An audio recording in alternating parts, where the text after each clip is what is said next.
हाय Hollywood world. आज यहाँ मैं एक अमेरिकी हॉरर थ्रिलर फिल्म की व्याख्या करने जा रहा हूँ, जिसे आगे 13 पापों को बिगाड़ने वाले कहा जाता है। ध्यान रहे तथा फिल्म की शुरुआत पेर्थ, ऑस्ट्रेलिया से होती है। एक पार्टी में कई लोगों के सामने भाषण देने के लिए प्रोफेसर एडगर सोलोमन का स्वागत किया जाता है। वो एक खरगोश और भालू के बारे में बच्चों की कविता का पाठ करता है, लेकिन जब कविता अनुपयुक्त हो जाती है तो भीड़ असहज हो जाती है। उसे बगल में एक महिला ने रोका, जो बाकी सभी की तरह हैरान है। एडगर माफी मांगता है और फिर चाकू से अपनी एक उंगली काट देता है। उसकी चीखें बाकी सभी को भगा देती हैं, जबकि प्रोफेसर उंगली को एक टिश्यू में इकट्ठा करते हैं।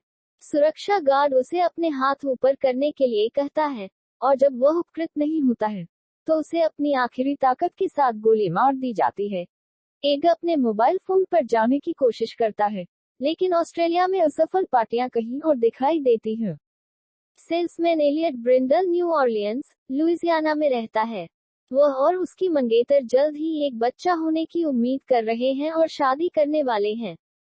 उनके जीवन का इतना महत्वपूर्ण बिंदु एलियट को बताया गया है कि उसने अपने बॉस के अनुसार निकाल दिया है। वह बिक्री में होने के लिए बहुत अधिक प्रभाव डालता है, जिसका अर्थ है कि वह इस बात की बहुत अधिक परवाह करता है कि ग्राहक कैसा महसूस करते हैं। उसके बाद एलियट अपने मानसिक रूप से विकलांग छोटे भाई माइकल के घर जाता है। माइकल उसकी सबसे बड़ी जिम्मेदारी है, क्योंकि अब वह बेरोजगार होने के कारण अपनी बाह्य रोगी देखभाल के लिए मासिक $1200 का भुगतान करता है। माइकल को एक मानसिक संस्थान में भेजे जाने का खतरा है, जिससे वह मुठभेड़ के बाद डरता है। एलियट मदद मांगने के लिए अपने अपमानजनक और नस्लवादी पिता सैमसन के पास जाता है। हालांकि उसे पता चलता है कि सैमसन ने अपनी सभी सेवानिवृत्ति निधि खो दी है और अब उसे रात में उनके साथ जाना होगा। एलियट कार में अकेला होता है जब वह एक मक्खी से परेशान होता है। उसे किसी ऐसे व्यक्ति का फोन आता है जो दावा करता है कि उसे एक ऐसे गेम शो के लिए चुना गया है जिससे वह बहुत पैसा कमा सकता है। सबसे पहले एलियट सोचता है कि वह व्यक्ति एक स्कैमर है। वह कॉल समाप्त करने वाला है, लेकिन जब आरंभकर्ता एलियट के परिवार के सभी इतिहास का पाठ करता है, तो वह एक धोखेबाज और एक शिकारी होता है। ऐसा लगता है कि वह बचपन से एलियट के जीवन में जो कुछ भी महत्वपूर्ण हुआ है, वह सब कुछ जानता है, जिसमें उसकी मां की घातक कार दुर्घटना के विवरण भी शामिल हैं। अंत में वह उस मक्खी के बारे में भी बात करता है जो हाल ही में एलियट को परेशान कर रही है। एलियट अवाक रह गया है। उस आदमी का दावा है कि अगर उसने मक्खी को मार दिया तो उसके बैंक खाते में बिना ज्यादा सोचे समझे $1000 भेज दिए जाएंगे। एलियट मक्खी को स्वाहा करता है और सेकंड बाद में उसे मार देता है। एक अधिसूचना उसे सूचित करती है कि उसके बैंक खाते में $1000 जमा किए गए हैं। वह जल्दी से कार से बाहर निकलता है, यह देखने के लिए कि क्या कोई उसकी जासूसी कर रहा है। चारों ओर देखने पर उसे पता चलता है कि वह वास्तव में अकेला है। लेकिन अगर यह सच है, तो उसके बैंक खाते में पैसे की व्याख्या करने का कोई तरीका नहीं है। वह व्यक्ति कहता है कि उसकी अगली चुनौती ठीक $3622 में मक्खी को निगलने की है। एलियट जल्दी से कार में बैठ जाता है और घर वापस भाग जाता है। उसने अपने कंप्यूटर की जांच की और देखा कि उसके पास अभी भी $1000 हैं। उसे पैसे की जरूरत है, और यह भी जांचना चाहता है कि क्या सर्जक वैध है, इसलिए वह अनिच्छा से मरी हुई मक्खी को खाता है। वह फिर से दूसरे कार्य को पूरा करने के लिए बधाई देने वाले व्यक्ति का फोन आता है। पैसा जल्द ही उसके बैंक खाते में स्थानांतरित कर दिया जाता है। इस सबसे भ्रमित होकर एलियट पूछता है, अगर उसे अपने घर में भी देखा जा रहा है, तो आवाज कहती है कि अगर वह चाहे तो अपनी गोपनीयता वापस ले सकता है। लेकिन इसका मतलब यह होगा कि उसे खेल से अयोग्य घोषित कर दिया जाएगा, क्योंकि उसे खेल के नियमों के बारे में बताया गया है। चुनौतियों की एक श्रृंखला को पूरा करना होगा, जिनमें से प्रत्येक के परिणामस्वरूप अधिक पुरस्कार होंगे यदि वह उनमें से किसी को भी पूरा करने में विफल रहता है, या खेल में हस्तक्षेप करता है, या किसी और को खेल का खुलासा करता है। वह 2 चुनौतियों को पूरा करने के बाद से पहले से जीते गए सभी धन सहित सभी पैसे खो देगा। अगर वह खेल जारी रखना चाहता है तो उसके पास केवल 11 और बचे हैं। उसने कहने को कहा है, मैं सुनहरी तार के साथ नाचूंगा। खैर, यह इसे साफ करता है। शरारत कॉलर लुइस होना चाहिए। एलियट करता है जैसा कि कहा गया है और अगले दिन एक प्रतियोगी के रूप में पंजीकृत है। वह शेल्वी के साथ एक पार्क में है और उसके माता पिता बेसब्री से अगली कॉल की प्रतीक्षा कर रहे हैं। कुछ मिनट बाद उसे बताया जाता है कि $5000 की तीसरी चुनौती एक बच्चे को रुलाने की है।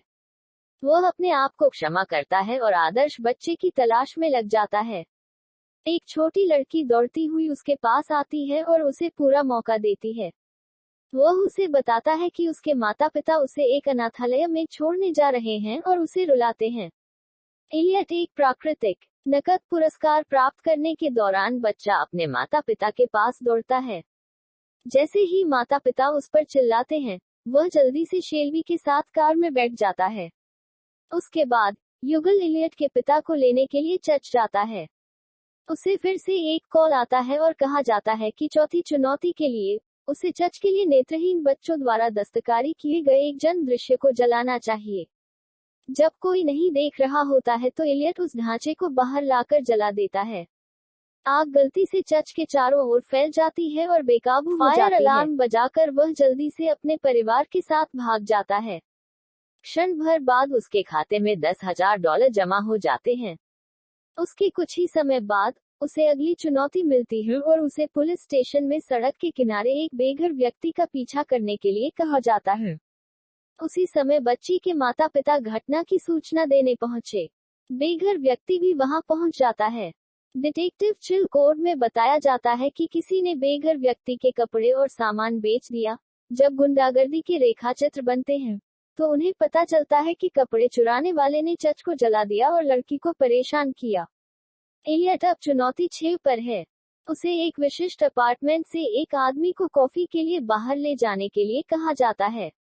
उनका मानना कि चुनौती बहुत आसान है, लेकिन उन्हें जल्द ही पकड़ का एहसास होता है।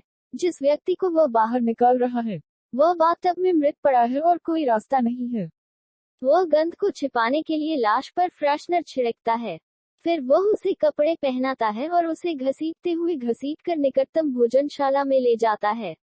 वेट्रेस आती है और मरे हुए आदमी के बारे में ज्यादा नहीं सोचता, क्योंकि उसका चेहरा टोपी से छिपा हुआ है। एलियट ने मिशन को पूरा करने के लिए एक समय सीमा दी है, इसलिए धीमी वेट्रेस उसे परेशान करती है। तभी पुलिस कर्मियों का एक समूह दोपहर के भोजन के लिए डिनर में प्रवेश करता है, जब कॉफी आखिरी सेकंड तक नहीं आती है। एलियट ने पुलिसकर्मी की मेज से एक कप छीन लिया। चुनौती पूरी हो गई है, लेकिन अब वह पुलिस के साथ मुश्किल में है। उन्होंने उसे बात करने के लिए बाहर आने के लिए कहा, लेकिन उसने देखा कि वे ड्यूटी पर शराब पी रहे थे और उन्हें बाहर बुलाया। अंत में वह बहस करते हुए भागने में सफल हो जाता है। उसे सर्जक का फोन आता है, जो उसके कौशल से प्रभावित होता है। इसलिए वह सीधे 8वीं चुनौती में कूद जाता है। लेकिन एलियट की खुशी लंबे समय तक नहीं रहती है जब उसे सूचित किया जाता है कि उसने अपना पुस्तकालय कार्ड डिनर में छोड़ दिया है। जल्द ही उसे ढूंढ लेगी, लेकिन अगर वह सभी चुनौतियों को पूरा करता है तो पहल उसे मुक्त कर देगी, चाहे कुछ भी हो। अब उनके मुक्त जीवन का एकमात्र तरीका एक वैन द्वारा चुनी गई चुनौतियों को पूरा करना है और उसे अपने अगले मिशन के लिए एक अज्ञात स्थान पर वापस डिनर में लाता है। पुलिसकर्मी लाश को ढूंढता है और जांच शुरू करता है। डिटेक्टिव चिलकोट एक अजीब आदमी को वेट्रेस से बात करते हुए देखता है। वेट्रेस का कहना है कि वह आदमी एलियट के बारे में पूछताछ कर रहा था। जासूस ट्रेलर के लिए लड़के का पीछा करना शुरू कर देता है और पाता है कि वह उस खेल की जांच कर रहा है जिसे उसने पता लगाया है कि यह पहली बार कहां से शुरू हुआ था और जो लोग इसे खेलते हैं उनके साथ क्या होता है। हालांकि सर्जक के बारे में कोई जानकारी उपलब्ध नहीं है। इस बीच एलियट को एक कमरे में ले जाया जाता है जहां वह अपने हाई स्कूल बुली जॉन से मिलता है। यह पता चला कि उसकी अगली चुनौती जॉन के हाथ को काटने की है। उसे इसे जबरदस्ती करने की भी आवश्यकता नहीं है, क्योंकि जॉन स्वेच्छा से पैसे के लिए अपना हाथ काट रहा है। एलियट निश्चित रूप से इस सौदे का बेहतर अंक प्राप्त कर रहा है। जब एलियट हिचकिचाता है तो लड़का उसे सभी तरह से याद दिलाता है कि उसे धमकाया गया था, जिससे वह इसे काटने के बाद कर रहा था। वह जॉन को अस्पताल ले जाता है। उसे 250,000 मिलते हैं। मुझे आश्चर्य है कि जॉन को क्या मिला। फिर वह अपनी शादी के लिए अपने अभ्यास रात्रिभोज के लिए ड्राइव करता है। उनका अगला मिशन सबके सामने पार्टी को रद्दी करना और फूलों की व्यवस्था में पेशाब करना है। पुलिस माइकल की तलाश में पहुंचती है और उस पर सार्वजनिक नग्नता का आरोप लगाती है। एलियट पार्टी को बर्बाद करके माइकल की मदद करने और पुलिस को विचलित करने का अवसर लेता है। वह सभी कटलरी और मटर को फूलों में तोड़ देता है, इस तरह सोचता है कि वह अपने भाई के लिए कर रहा है, जब वास्तव में वह इसे चुनौती के लिए कर रहा होता है। तो वह सुरक्षा से भागने में सफल हो जाता है, लेकिन उसकी अगली चुनौती खुद को आत्मसमर्पण करने की होती है। वह अनिच्छा से वापस चला जाता है और पुलिस स्टेशन में गिरफ्तार कर लिया जाता है। दिन भर में उसने जो कुछ भी किया उसके बारे में उससे पूछताछ की जाती है, जब उस पर उन चीजों का आरोप लगाया जाता है जो उसने नहीं की। उसे पता चलता है कि कोई और भी खेल खेल रहा है जब कोई नहीं देख रहा है। वह कुर्सी के निचले हिस्से को तोड़ देता है और एक पुलिसकर्मी को बंधक बनाने के लिए हथियार के रूप में इसका इस्तेमाल करता है। अंत में वह खिड़की से बाहर कूदता है और एक डंपर पर उतरता है। वह पीछा करने में अपना फोन खो देता है और उसके पास संपर्क करने का कोई रास्ता नहीं होता है। तभी वह एक बेघर महिला को चलते हुए देखता है और मानता है कि उसे आरंभकर्ता ने भेजा था। दोनों पास में ही कहीं और ट्रेलर में घुस जाते हैं। डिटेक्टिव चिलकोट साजिश सिद्धांतवादी फॉगलर को ढूंढता है। वह ढूंढ रहा था। यह पता चला है कि उसकी पत्नी ने कुछ साल पहले खेल खेला था और खेलते समय उसकी मृत्यु हो गई थी। तब से फॉगलर ट्रेलर में सर्जक को वापस खोजने की कोशिश कर रहा है। महिला एलियट से अपने अगले मिशन के रूप में एक कपड़े के हैंगर को टांगने के लिए कहती है। वह ऐसा करता है, लेकिन जल्द ही पता चलता है कि यह तार सड़क के उस पार जाता है जिस पर युवाओं का एक समूह अपनी बाइक की सवारी कर रहा है। यदि डोरी वहीं रहती है तो वह उनके सिर काट देगी। एलियट चुनौती के लिए लोगों को नहीं मारना चाहता था और जल्दी से उस तार को हटा देता है। हालांकि दूसरा व्यक्ति जो भी खेल खेल रहा है, सड़क के उस पार एक और तार बांध देता है और उनके क्षत विक्षत शरीर को देखकर युवाओं को बेरहमी से मार देता है। एलियट चाहता है कि उसने इसे पैसे के लिए किया हो। मजाक कर रहे हैं। एलियट उस खेल को जारी रखने से इनकार कर देता है जिसे वह दूसरे के पीछे चलाता है। उसे भी रोकने के लिए आदमी एक वैन में चढ़ जाता है और एलियट द्वारा पीछा करते हुए दूर चला जाता है। सर्जक एलियट को अपने अंतिम मिशन के बारे में बताने के लिए पहले चुराए गए फोन पर कॉल करता है। उनका कहना है कि आखिरी मिशन सभी खिलाड़ियों के लिए समान है, उन्हें अपने परिवार के किसी एक सदस्य को मारना है। एलियट कॉल को अनदेखा करता है, खेल जारी नहीं रखना चाहता। अपने आश्चर्य के लिए वह अपने अपार्टमेंट की इमारत के सामने वैन पार्क देखता है। जब वह अंदर जाता है तो वह अपने पिता को लिविंग रूम में और माइकल को बाथरूम में पाता है। वह 2 और 2 को एक साथ रखता है और पता लगाता है कि दूसरा खिलाड़ी माइकल है।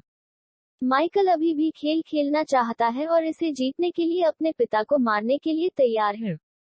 उनके आश्चर्य के लिए पिता का दावा है कि उन्होंने भी कई साल पहले खेल खेला था। उन्होंने अपनी मां को मारकर जीत हासिल की। भाई अवाक रह गए। एलियट उसे मारने के लिए तैयार हो जाता है, लेकिन पिता ने उन्हें जीतने से रोकने के लिए अपना ही गला काट दिया। एलियट सब कुछ खत्म करना चाहता है, लेकिन माइकल उस पर अपनी बंदूक तानता है। उसे समझाने की कोशिश करते हुए एलियट गलती से माइकल को गोली मार देता है, फिर भी छोटा भाई हार नहीं मानता। वह एलियट को चाकू मारता है, लेकिन इस प्रक्रिया में मर जाता है। एलियट ने आखिरकार सभी 13 चुनौतियों को पूरा कर लिया है। वह डिटेक्टिव चिलकोट द्वारा देखे जाने के दौरान घर से दूर चला जाता है। हमें पता चलता है कि जासूस भी खेल के लिए काम कर रहा है। उसने लोक कथाओं को मार डाला है क्योंकि वह सर्जक जासूस के बारे में पता लगाने के बहुत करीब था। इससे पहले कि वह कर सके सबूत मिटाने के लिए चिलकोट माइकल और उसके पिता के शरीर को जलाने के लिए घर के अंदर जाता है। एलियट आता है और आखिरी दृश्य में उसे गोली मार देता है। वह शेल्बी को बुलाता है और उसे बताता है कि वह ठीक है। वह उसे उस सुबह एक फोन कॉल की सूचना देती है जिसमें उसे एक मक्खी खाने के लिए कहा गया था।